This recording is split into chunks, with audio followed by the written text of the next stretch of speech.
Hi, AP Bio. Um, this is a video here to go through some notes on species with you, speciation, which is our next topic in evolution. So I figured instead of just putting up the presentation for you, we'll go through and talk about it like we would in class, because there's going to be this information that's not necessarily typed in here. So you can go ahead and take notes like you would usually in class. I will put it up here or put it on Schoology so you can go back to it. You can also pause as you need to. But we'll go ahead and get started talking about the origin of species. So we're heading into chapter 24 now in your book. We've been talking about natural selection up to this point. Now we're going to talk about what happens when we actually start to see new species form. So when we talk about speciation, that really means the origination or origin of new species. Up to this point, we've been talking about what is commonly referred to as microevolution, which is changes in allele frequencies within a single gene pool. We did that when we looked at Hardy-Weinberg, calculating the allele frequencies.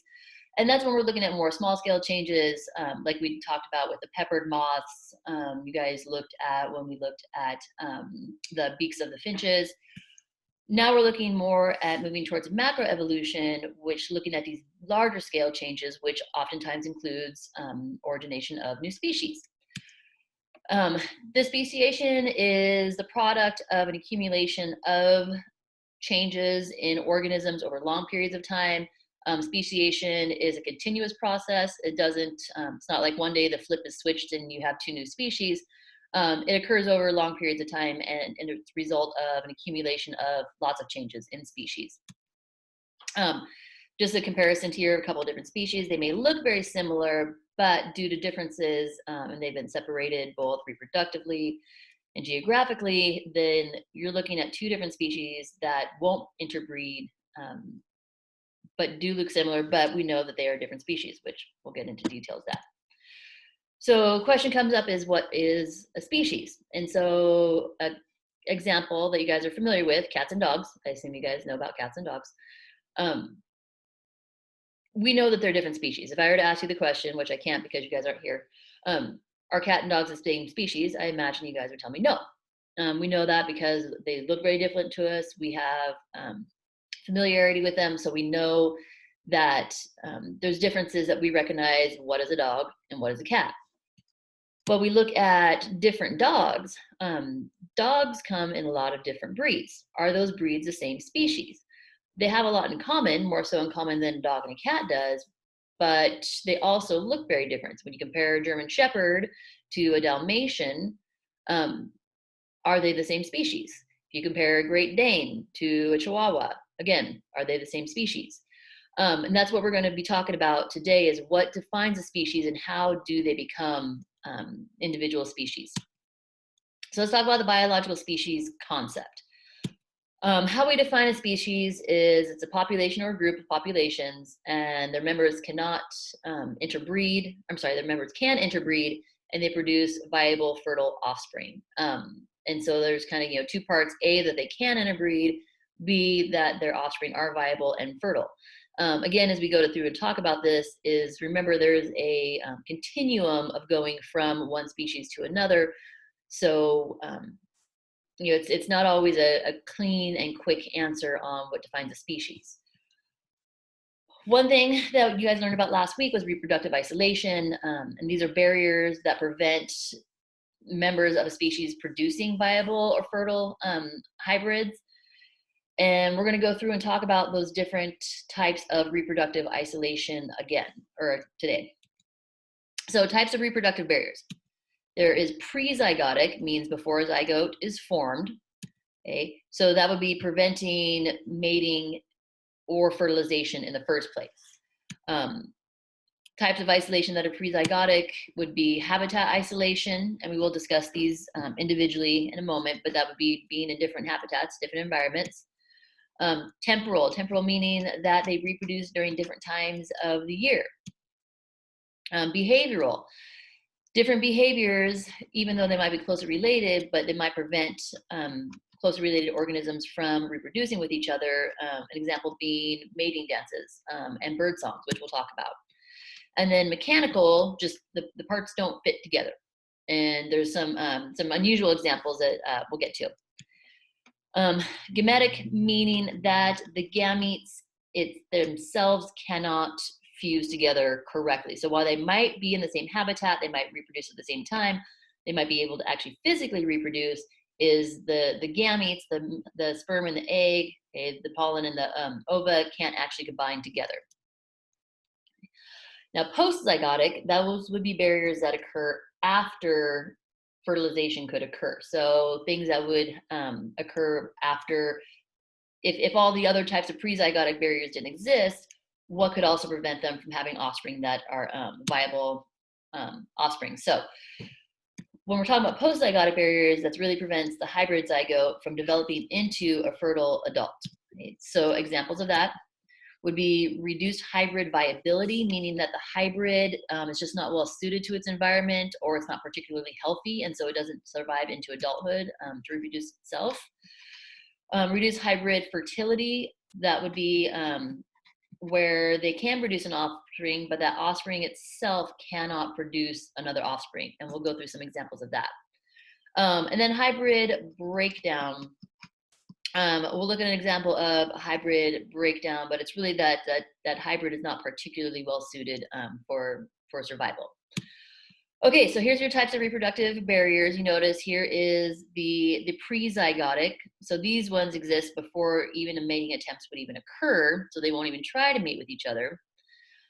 These ones over here, they're still pre-zygotic before making a zygote, but that's when organisms might try to reproduce, but they cannot actually produce a gamete or a zygote, produce a zygote.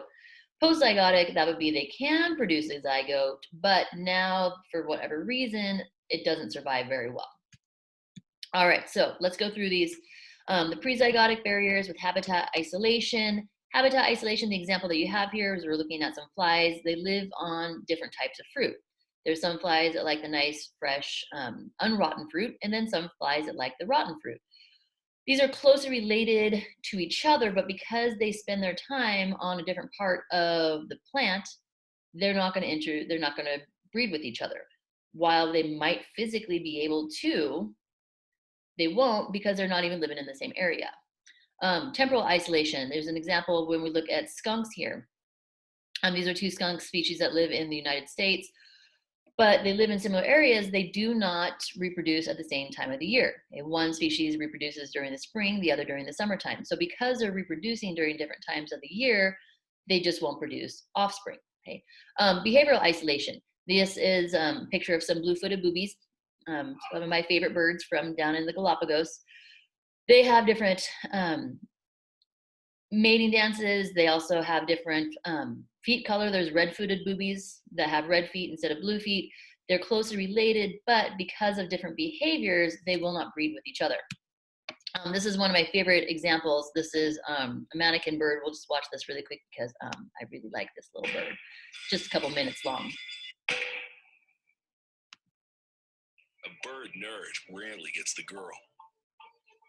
Just ask this avian Casanova, the mannequin. There are over 50 species of this showy little bird, and they all go full out to court the ladies.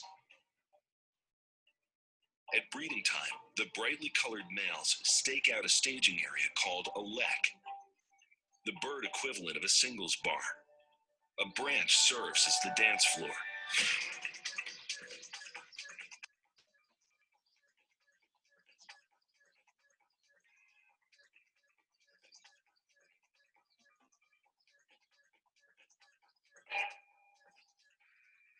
The act isn't all snazzy steps. Sound is just as important.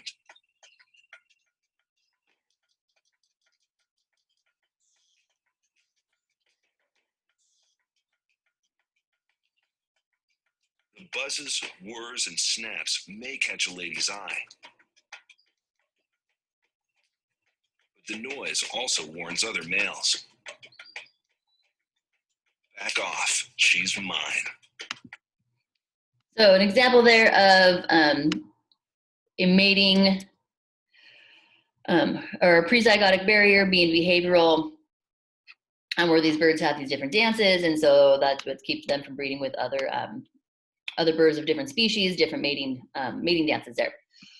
All right, so now let's talk about ones that are still prezygotic, but this would be after a mating attempt occurs. So in this case, we're looking at some species of snails. Snails' shells can open towards the right or can open towards the left. You probably never really noticed that because you don't really look at snails all that often.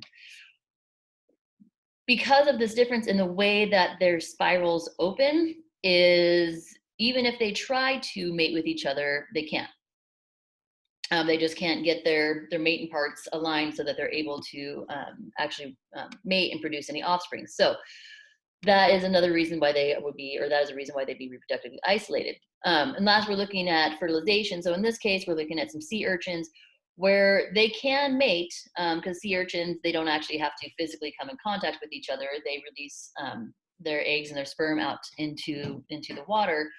In this case, though, these different species, while they could mate when they come together, the egg and the sperm, they can't fertilize each other, and so they are reproductively isolated due to that. All right, let's look at some postzygotic barriers.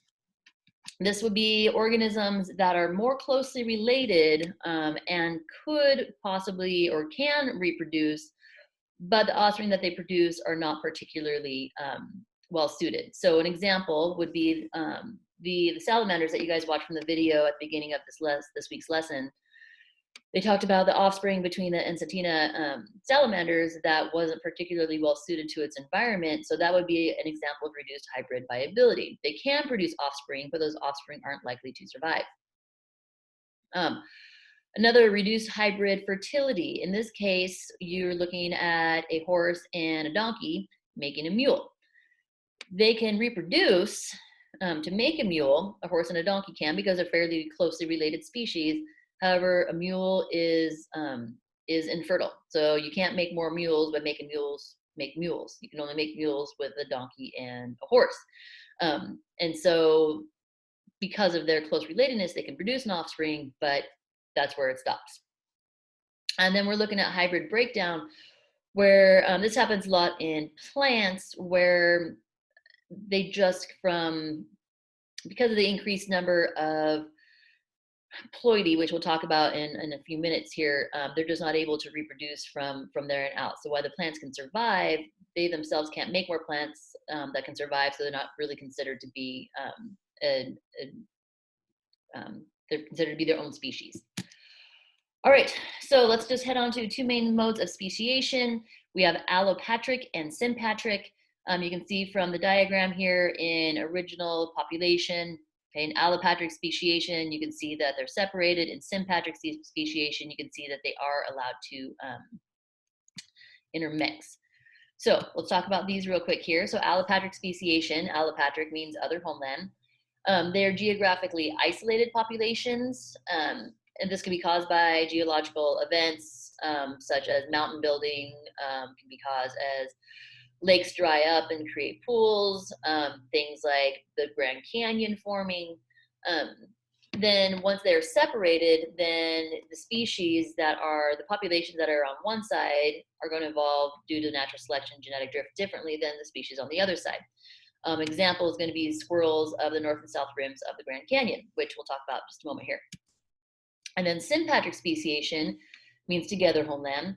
Now you have overlapping populations. They're in the same geographic area, but the gene flow from one species to the next is being blocked by things such as polyploidy, which is the example that we're going to go through. Habitat differentiation, looking at organisms in the same area, but say, for example, with the anoles that you guys learned about last week, is some live in the leaves up at the top of the trees, some live down in the brush at the bottom. And then sexual selection, that could be things such as finches that have different songs, and so they won't breed with certain ones, and so they end up actually being separated. Even though they're in the same area, they still don't interbreed due to these different situations. And so the example we're going to talk about is in most plants that we use for agriculture, They all are polyploids, and that polyploidy prevents them from being able to reproduce with other organisms or other closely related species. All right, so allopatric speciation, the example is you have these two species of squirrels. They're on opposite side of the Grand Canyon. These squirrels have been around for quite some time. Original population would have been one species. As the Grand Canyon formed, you have different populations on one side of the Grand Canyon, the north side, and then some on the south side. Those two species have been geographically isolated for long enough. They haven't been able to mix their genes together that now they are two different species of squirrels. If they were to come back together geographically, they still would not interbreed because their differences are so great now that they are now separate species. You see this a lot in the Grand Canyon because it's such a large geographic barrier. You don't see it as much amongst things, though, such as birds and plants in the area. And I'm sure you can probably figure that out because birds can fly over. Insects can fly over the canyon. And so you don't see the speciation as extreme in organisms that can actually transverse over the Grand Canyon. Okay, then the sympatric speciation by polyploidy. So polyploidy means many ploid, okay, meaning has more than the normal 2 copies of genes. So remember, haploid is 1 copy, diploid is 2 copies. So due to errors in cell division, you can, instead of having a species that is 2N here, okay, you can have a species now that is 4N. So that's going to be a polyploid. So an autopolyploid, that's an extra set of these chromosomes. Okay? That's due to failure in cell division. And then when those gametes are fertilized, you end up getting, instead of 2N, in this example, 4N. Now strawberries can be 4N, they can be 6N, they can be 8N, they can be 10N, which is a decaploid. So that's 10 copies of each chromosome. Now, that starts to create new species, and that's a lot of why we look, when we look at agriculture, you have different species of plants in agriculture because of this polyploidy. Okay. In an allopolyploid, which is fun to say, allopolyploid, you have 2 species. They can now make a hybrid. And so if you had species A, which was had 6 chromosomes, you have species B has 4 chromosomes. When you combine these together, now you have a new hybrid that has 10 chromosomes. You don't see this happen in animals. This is something you only really see happening in plants. All right, let's finish up here. Let's talk about hybrid zones. Hybrid zones is when you have basically an incomplete reproductive barrier. So organisms are separated for the most part, but they may be able to come back together, and their speciation event is not so complete that they can't reproduce. So an example we'll go through in a minute is with bears.